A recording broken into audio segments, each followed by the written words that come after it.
The massive chamber floated in the silence of space, its crystalline walls reflecting the light of 1,000 distant stars. Inside, representatives from 47 different alien species sat in their designated seats, waiting for the session to begin. The air hummed with tension and unspoken words. Ambassador Park Doyen stood alone at the center platform, his dark suit seeming plain compared to the exotic forms surrounding him. Some delegates had multiple limbs, others floated in containment fields, and a few existed as pure energy. Yet all their eyes, or sensory organs, were fixed on him with the same cold judgment.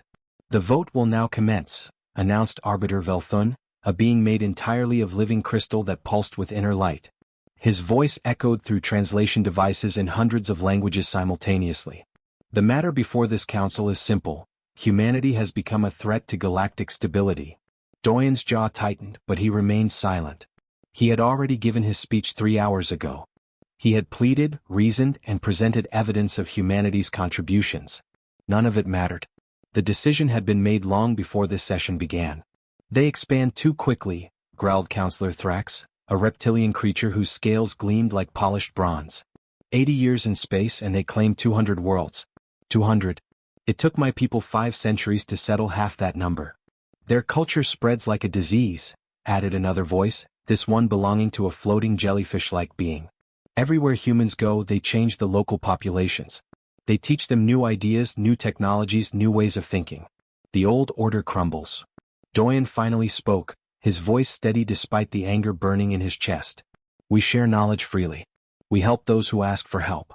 Since when is cooperation a crime?" "You do not follow protocols," Velthun said, his crystal form brightening. "You ignore established territorial boundaries. You make treaties with species not yet approved for contact. You solve problems in ways that violate our regulations." "Your regulations," Doyen countered, "leave entire civilizations to die from preventable disasters. We've watched you debate for months while billions suffer. We couldn't just stand by." "That is precisely the problem," Velthun replied coldly. "You refuse to accept the natural order. You believe every problem can be solved, every limitation overcome. You are chaos given form." A few council members shifted uncomfortably in their seats.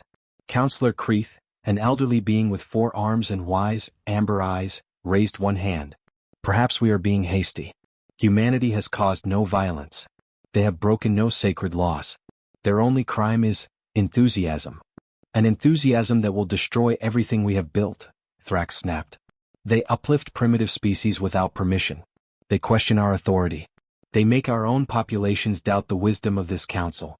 If we do not act now, in another century they will control half the galaxy." "We don't want to control anyone," Doyen said quietly.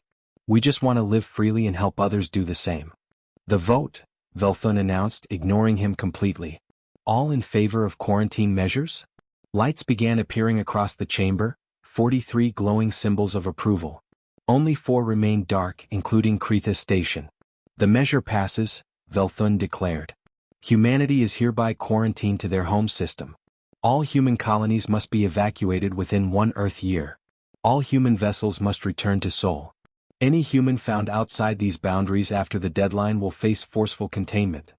Doyen stood motionless as the words washed over him. Around the chamber, some delegates looked satisfied, others uncomfortable, a few even apologetic. But none of them spoke against the decision. "We will comply," Doyen finally said, his voice carrying across the silent chamber. "Humanity will withdraw peacefully. We will not resist." This seemed to surprise several council members. Thrax's eyes narrowed suspiciously. "You accept this without protest?" "You've made your position clear," Doyen replied, gathering his documents. "You fear what you don't understand and you want us gone. Fine. We'll leave." He turned toward the exit, then paused. "But I hope you're prepared for what comes next." "Is that a threat?" Velthun demanded. Doyen looked back, his expression unreadable. "No. Just a fact. We helped maintain early warning systems on the Outer Rim. We created the trade algorithms that optimize your supply chains. We trained your medical teams in crisis response. We solved problems you didn't even know existed." He smiled sadly. "You're about to find out what the galaxy looks like without humanity in it." With that, Ambassador Park Doyen walked out of the council chambers, leaving behind a room full of aliens who were already beginning to wonder if they had made a terrible mistake. 5 years had passed since the quarantine vote, and Counselor Kreeth sat in his private chamber, staring at the empty star charts where human colonies once glowed. The silence from Sol System was absolute. Not a single transmission, not one stray signal, nothing. It was as if humanity had simply vanished from existence.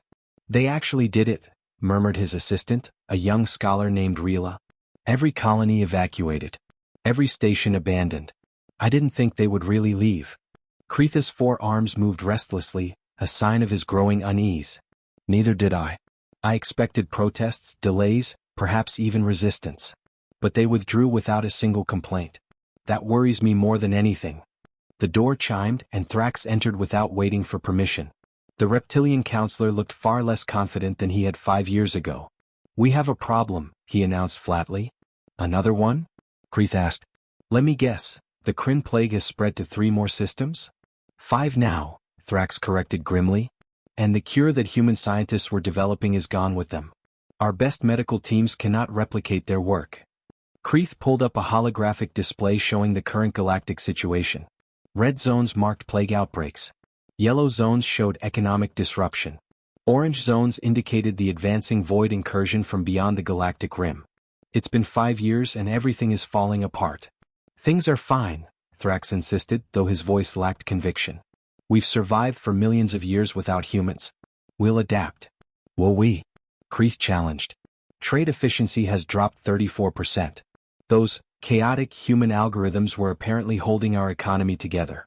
The void entities have destroyed 12 colony worlds because our conventional military tactics don't work against their strategies. And every week, another species faces extinction from problems that humans would have solved in days." Rila pulled up another report. "The Outer Rim monitoring stations went dark 3 years ago. We've had no early warning system since then. The void could be anywhere." Thrax's scales rippled with frustration. "The Council is handling it. Velthun has assigned committees to address each issue." "Committees?" Kreeth repeated bitterly. "While people die, we form committees." A priority alert flashed across the displays. Kreeth opened it and felt his primary heart sink. "The probe we sent to Sol System. It's gone." "Gone?" Rila echoed. "How can a probe just disappear?" "It crossed into human space and vanished. No debris, no distress signal, nothing." Kreeth manipulated the display, showing the probe's last known position. "This is the 7th probe we've lost. Whatever humanity is doing in there, they don't want us to see it." Thrax moved closer to examine the data. "Send a manned ship. They cannot refuse direct contact." "Can't they?" Kreeth asked. "We quarantined them. We told them to leave and never come back. Why would they talk to us now?" Before Thrax could answer, the chamber's emergency broadcast system activated. Velthun's crystalline face appeared on every screen. "Attention all council members. Report to emergency session immediately. The void has breached the middle rim. Concordia Outpost 7 has fallen." The 3 of them stood frozen. Concordia Outpost 7 housed 50 million souls. Now it was simply gone. "This is a disaster," Rila whispered. Kreeth was already moving toward the door. "This is exactly what Doyen warned us about. We built our civilization on assumptions that humanity's presence maintained. Their early warning networks, their crisis response protocols, their unconventional solutions, we took all of it for granted. So what do we do?" Thrax demanded. "We face the truth," Kreeth said heavily. "We made a mistake. A catastrophic, galaxy-threatening mistake. And now the question is whether we're humble enough to admit it." That night, Kreeth stood before his observation window, gazing toward the distant point of light that was Sol's star. Somewhere behind an impenetrable barrier of quantum satellites, humanity was building something. The rare transmissions they had intercepted before the complete silence suggested massive orbital construction. Ships beyond anything the Council had ever designed. Technologies that shouldn't be possible. But what haunted Kreeth most was the tone of those last intercepted messages. The humans weren't angry. They weren't plotting revenge. They were simply disappointed, like parents saddened by a child's poor choice. "What are you building out there?" Kreeth whispered to the uncaring stars. In the depths of space, 17 more systems fell to the void that week. The galactic economy continued its slow collapse. And the Kryn plague mutated into something far worse. The galaxy was learning a hard lesson. Humanity had never been the threat. They had been the glue holding everything together. And now they were gone. 15 years after the quarantine, the galaxy was dying. Kreeth stood in what remained of the council chambers, half of it destroyed when the void had attacked Concordia Prime itself 3 months ago. The crystalline walls were scorched and broken, much like the spirit of the galactic government. Another 12 systems lost this week, reported Commander Hara, a military officer whose species had once considered humans too aggressive. Now she wished desperately for that human aggression. Our fleets can't counter their tactics. They strike from angles we never anticipate, using methods that make no tactical sense. Because they're not following our rules of warfare, Kreeth said tiredly. Humans understood asymmetric combat. They had experience with enemies who didn't fight properly. We never needed that knowledge before.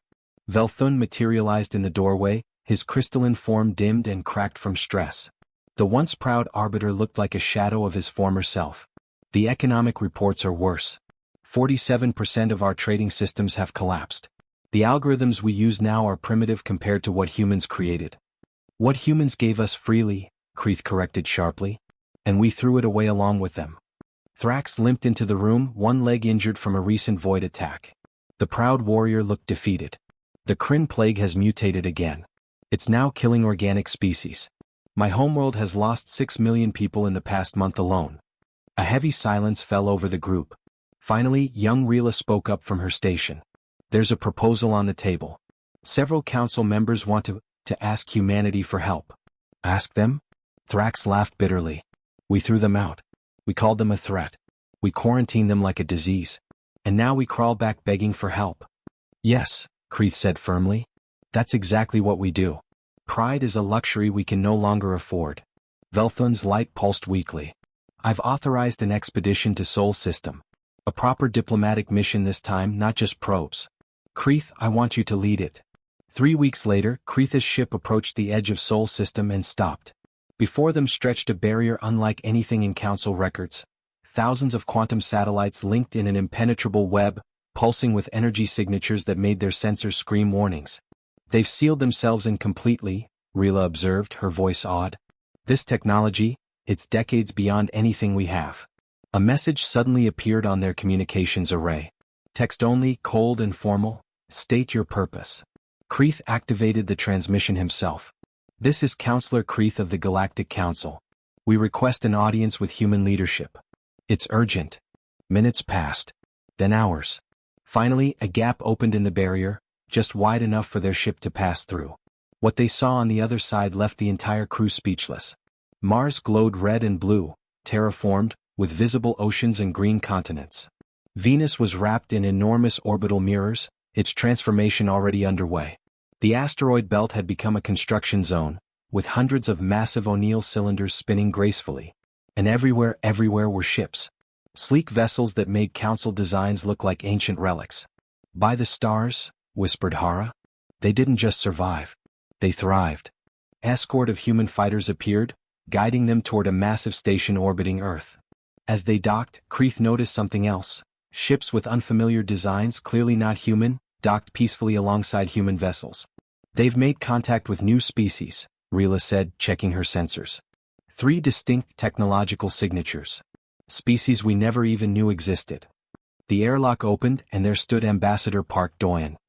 He was older now, gray hair at his temples, but his eyes were still sharp. Behind him stood several humans and 3 aliens Kreeth had never seen before. Counselor Kreeth, Doyen said formally. Welcome to Sol System. I remember you voted against our quarantine. That's the only reason you're here right now. Kreeth bowed deeply, a gesture of respect his species reserved for the most serious occasions. Ambassador, the galaxy is in crisis. The void is destroying everything. The plague is spreading. Our economy is collapsing. We need your help. Doyen's expression didn't change. You condemned us for trying to help. You called our methods dangerous. Our compassion, contamination. We were wrong, Kreeth said simply. Completely, catastrophically wrong. I'm here to admit that officially and to beg for humanity's aid. Beg. Doyen raised an eyebrow. The mighty Galactic Council begs? Yes, Kreeth said without hesitation. We beg. Billions are dying. Entire civilizations face extinction. If you ever cared about this galaxy, please help us. Doyen was silent for a long moment, studying Kreeth's face. Finally, he nodded slowly. Come inside.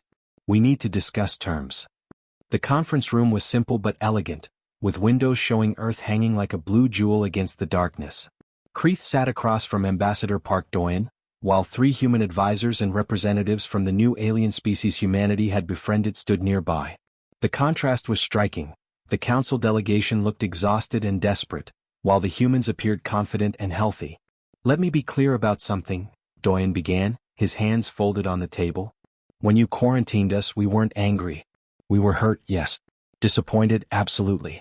But mostly we were sad." "Sad?" Thrax repeated, confused. "Sad that you chose fear over friendship," Doyen continued. "Sad that you couldn't see we were trying to help. Sad that the galaxy would suffer because of your pride." He gestured to the windows. "So we came home. We focused on ourselves. We built what you're seeing now."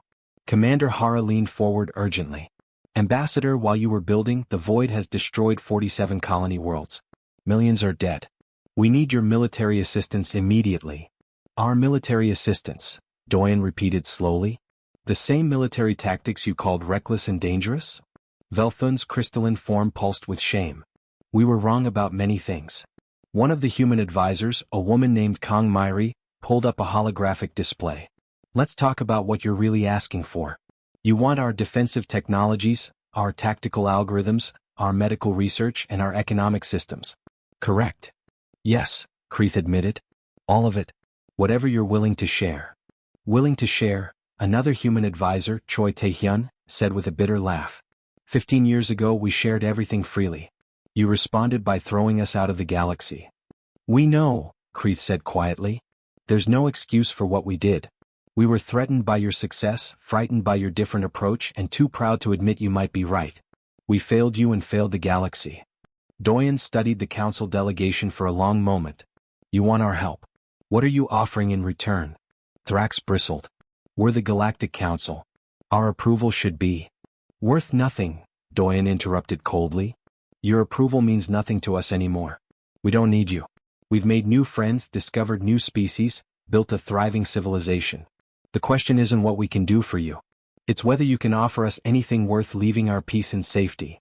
The room fell silent. It was Velthun who finally spoke, his voice barely audible. "What do you want?" "Reform," Doyen said immediately. "Complete reform of the Galactic Council. No more rule by the advanced species only. Every species gets representation, including the ones you've labeled primitive or unworthy. Real democracy, not this aristocracy you've been running." "Impossible," Thrax growled. "We can't let undeveloped species vote on galactic matters." "Then we can't help you," Doyen said simply, starting to stand. "Wait." Kreeth raised all 4 hands. "Thrax, be silent." "Ambassador, continue." Doyen sat back down. "We also want a formal acknowledgement that the quarantine was unjust. It goes in the official galactic records. And we want guarantees, legal, binding guarantees, that no species will ever be punished for helping others or thinking differently." "You're demanding we change everything about how the council works?" Hara said, though her tone was more thoughtful than angry. "Yes," Doyen confirmed. "Because your way brought the galaxy to the edge of destruction. Our way, the way you feared so much, might actually save it." Before anyone could respond, alarms blared throughout the station. A human officer rushed in. "Ambassador, the Void has attacked Concordia Prime directly. The Council homeworld is under siege." Velthun's form flickered with panic. "That's impossible. Our defenses are failing," the officer finished grimly. "They're asking for immediate evacuation assistance." Everyone turned to Doyen. The ambassador sat very still, his expression unreadable. Kreeth saw the decision forming behind his eyes, the weight of billions of lives balanced against 15 years of rejection. "Myri, Tae-hyun," Doyen finally said. "Mobilize the Third Fleet. Full humanitarian configuration. We'll evacuate Concordia Prime." "But the negotiations aren't finished," Velthun protested. "No, they're not," Doyen agreed, standing. "But people are dying right now, and we're not the kind of species who watches that happen, even to people who hurt us." He looked directly at Velthun. "That's the difference between us and you. We help first. We negotiate later." Within hours, human ships were jumping toward Concordia Prime. The council delegates watched them go, finally understanding what they had thrown away 15 years ago. 2 years had passed since the evacuation of Concordia Prime, and the galaxy looked completely different. Commander Hara stood on the observation deck of a joint human council vessel, watching something she never thought she'd see, a void entity peacefully entering what humans called a sanctuary zone. Still can't believe this actually worked, she muttered. Beside her, Admiral Lee Jiwan smiled slightly. The human military commander had led the task force that changed everything. You were expecting us to just blow them up, weren't you? Everyone was, Hara admitted. That's what we've been trying to do for 20 years. And it never worked, Jiwan pointed out. So we tried something different. We listened. The breakthrough had come 6 months after the human fleet arrived at Concordia Prime. Instead of immediately attacking the void entities, human scientists had captured several for study. What they discovered shocked the entire galaxy. The void entities weren't invaders. They were refugees, fleeing something far worse in their own dimension. They were just looking for a safe place, Jiwan continued. But they didn't know how to communicate with us, and we were too busy shooting at them to try talking. Now, dozens of former enemy ships floated peacefully in uninhabited star systems humanity had designated as safe zones.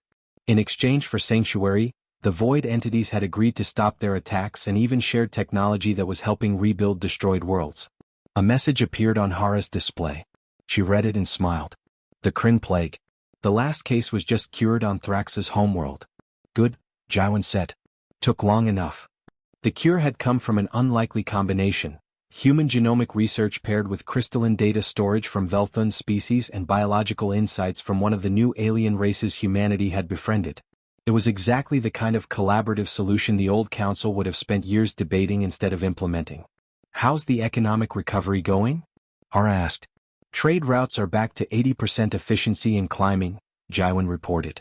The new human-designed algorithms are working, but honestly, the biggest improvement came from including all those species the old council ignored. Turns out those primitive civilizations had some brilliant ideas about resource distribution. Hara shook her head in wonder. The new council is chaos. 200 species, all arguing and debating and actually solving problems, Jiwan finished. Yes, it's messy. Yes, it's loud. But it works. They walked together toward the conference hall where a special ceremony was being prepared. Today marked the official reformation of the Galactic Council, and representatives from across the galaxy had gathered. Inside the hall, Kreeth stood with Ambassador Park Doyen, both looking older but satisfied. The elderly ambassador had officially retired from diplomatic service but had agreed to speak at this historic moment. Strange, isn't it? Kreeth said quietly. 2 years ago we were on the edge of total collapse. Now you have a chance to build something better, Doyen finished. Don't waste it. The ceremony began. Arbiter Velthun, his crystalline form still showing cracks from the war but glowing with renewed purpose, stood at the podium. Today, we formally dissolve the old Galactic Council and establish a new one. A council where every species has a voice, where different ideas are welcomed, not feared, and where helping others is encouraged, not punished. He paused, looking directly at the human delegation. 15 years ago, this council made a decision based on fear. We saw humanity's compassion as weakness, their innovation as chaos, their willingness to help as dangerous contamination. We were wrong. Catastrophically, terribly wrong. The hall was completely silent. Humanity taught us something vital, Velthun continued. They showed us that the galaxy doesn't need perfect order. It needs people willing to try, willing to fail, willing to help even when it's difficult or messy or breaks the rules. They showed us that asking why not is more powerful than accepting. That's how it's always been. After the ceremony, Kreeth found Doyen on an observation deck, looking out at the stars. What will you do now? The counselor asked. Doyen smiled. Rest, hopefully. Let younger people handle the galaxy for a while. He glanced at Kreeth. What about you? I've accepted a teaching position, Kreeth said. At the new human-alien university on Mars. Someone needs to make sure the next generation understands what we almost lost. And what did we almost lose? Doyen asked. Kreeth's 4 arms gestured expansively at the stars. Hope. The belief that things can get better. The courage to try impossible things. He looked at his old friend. We almost lost the very thing that makes civilization worth having, the willingness to care about each other even when it's inconvenient. Below them, ships from 200 different species moved through space together, working, trading, and building a new future. The galaxy was messier now, louder, more chaotic than the old council had ever allowed. It was also more alive than it had been in centuries. Somewhere in the crowd of young cadets touring the station, a human student asked her alien classmate, "Why did they fear us so much?"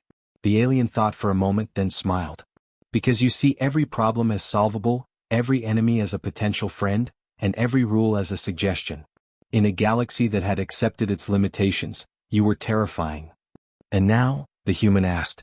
Now you're essential.